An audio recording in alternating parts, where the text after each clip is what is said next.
Bank cheese பண்ணது மட்டும் இல்லாம என் பொண்ணையும் ஷூட் பண்ணிருக்க. நண்பா, ஏய் நீ சொன்னதை செஞ்சுட்டல, எங்க அம்மா விடு.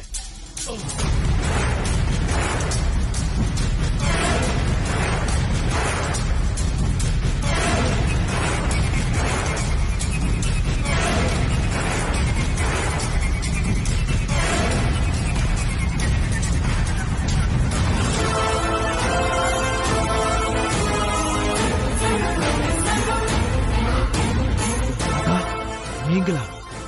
ஏன் தாத்தா, ஏன் இப்படி பண்ணீங்க? பசுபதி பாண்டியனா? அதே பசுபதி பாண்டியன் தான்.